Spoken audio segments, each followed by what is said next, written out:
ભરૂચ શહેરની ઓળખ ગણાતા પાંચબત્તી સર્કલનું પીપી સવાણી યુનિવર્સિટીના સહયોગથી ભવ્ય રીતે લોકાર્પણ કરવામાં આવ્યું હતું। અંદાજે 32 લાખ રૂપિયાથી વધુ ખર્ચે તૈયાર કરવામાં આવેલ આ સર્કલનું લોકાર્પણ રાજ્યમંત્રી ઈશ્વર પટેલના હસ્તે કરવામાં આવ્યું હતું। શહેરની આગવી ઓળખસમા આ સર્કલને 5 ફાનસની વિશિષ્ટ રચનાથી તૈયાર કરવામાં આવ્યું છે। સાથે સાથે વિવિધ પ્રેરણાદાયક સ્લોગનો અને ભરૂચ શહેરની ટૂંકી માહિતી દર્શાવતી તકતીઓ મૂકવામાં આવી છે, જેથી નાગરિકો તથા પ્રવાસીઓને શહેરના ઇતિહાસ અને મહત્વથી માહિતગાર કરી શકાય।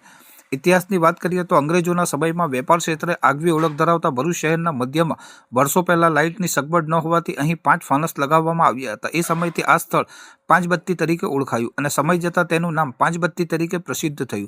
હવે ભરૂચ નગરપાલિકા અને પીપી સવાણી ટ્રસ્ટ દ્વારા આ સર્કલનું નવીનીકરણ કરીને આધુનિક અને આકર્ષક સ્વરૂપ આપવામાં આવ્યું છે। સર્કલમાં ચંદ્રયાન વિદ્યાર્થીઓ માટે પ્રતિકરૂપ પેન્સિલ જેવી કલાત્મક આકૃતિઓ પણ સ્થાપિત કરવામાં આવી છે। આ લોકાર્પણ પ્રસંગે શહેરના ધારાસભ્ય રમેશ મિસ્ત્રી, પાલિકા પ્રમુખ વિભૂતિ યાદવ, ચીફ ઓફિસર હરેશ અગ્રવાલ, જિલ્લા પંચાયત સભ્ય ધર્મેશ મિસ્ત્રી, ભાજપ મહામંત્રી નીલલ પટેલ, પીપી સવાણી યુનિવર્સિટીના વલ્લભ સવાણી, પાલિકા કારોબારી અધ્યક્ષ હેમેન્દ્ર પ્રજાપતિ સહિતના આગેવાનો અને અધિકારીઓ ઉપસ્થિત રહ્યા હતા। શહેરની સુંદરતામાં વધારો કરતા આ સર્કલના લોકાર્પણ સાથે ભવિષ્યની યોજનાઓ પણ જાહેર કરવામાં આવી હતી। આવનાર સમયમાં શહેરના અન્ય સર્કલો ઉપર દેશના મહાપુરુષોની પ્રતિમાઓ સાથે નવીનીકરણ કરવામાં આવશે, તેમજ સ્ટેશનથી પાંચબત્તી સુધીના માર્ગને આઇકોનિક રૂટ તરીકે વિકસાવવાની યોજના પણ હાથ ધરાશે, જે ભરૂચ શહેરને નવી ઓળખ આપશે।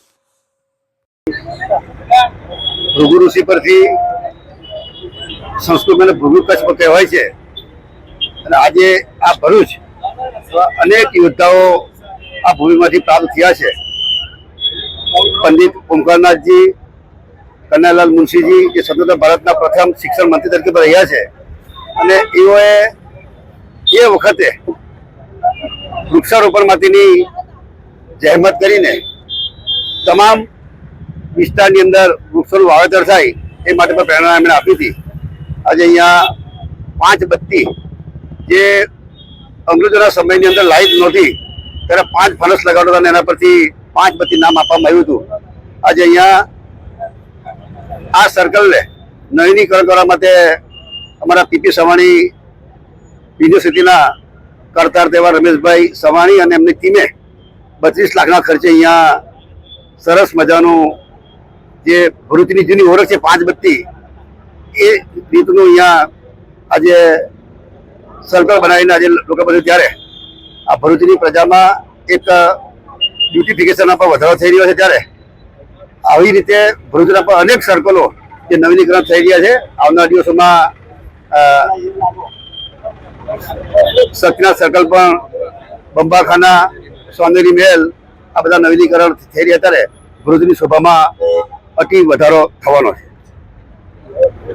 પાંચબત્તી વિસ્તારમાં પીપી સવાણી યુનિવર્સિટીના કરતા હતા રમેશભાઈ સવાણી અને એમની ટીમ દ્વારા અંદાજિત 32 લાખ રૂપિયાના ખર્ચે નવા સર્કલનું ઓપનિંગ કરવામાં આવ્યું છે।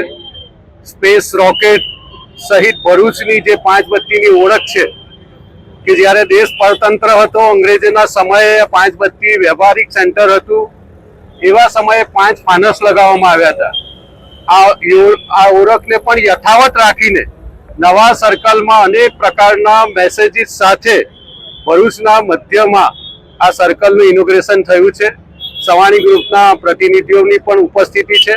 અત્રેથી ભરૂચ નગરપાલિકા દ્વારા અને ભરૂચ શહેરના નાગરિકો વતી પીપી સવાણી યુનિવર્સિટી ગ્રુપનો આભાર માનીએ છીએ।